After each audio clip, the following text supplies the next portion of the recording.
Research by Boston University suggests accelerated deportations could cost the state $2.5 billion in lost spending, upwards of $500 million in lost tax revenue, and 45,000 fewer workers by next year. Our consumer investigative reporter Bianca Beltran looks at that with a special guest.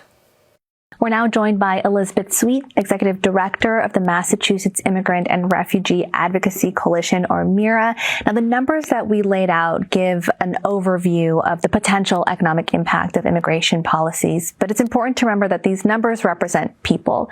So I'm curious what the conversations are like with the communities that you serve, especially when it comes to the possibility of immigrants staying and working in the U.S.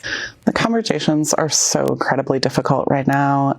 There's so much fear and uncertainty in so many communities about what could happen to so many of our neighbors and community members right now.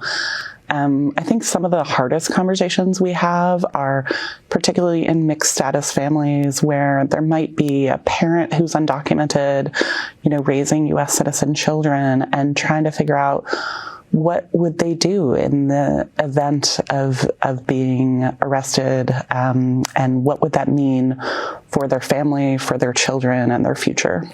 Now, MIRA has also shared some data that speaks to other ways that immigrants contribute to the economy. Where are a lot of those dollars going? One myth that's out there sometimes is this sense that perhaps immigrants aren't paying a lot of taxes or paying less taxes than others, and that's simply not true. There was a study released last year that shows that, in fact, immigrants here in Massachusetts pay over $20 billion in federal, state, and local taxes. And even undocumented folks here in Massachusetts are paying taxes. In fact, they are paying $650 million a year in taxes, which is a significant contribution to our tax base. What are some of the solutions that MIRA is advocating for? We have particularly been focusing our advocacy efforts at the state level because we know that our state leaders here in Massachusetts understand the incredible economic contributions that immigrants are making every day in the Commonwealth. And so we have been advocating to them for as much separation as possible between this federal immigration enforcement and our state and local police.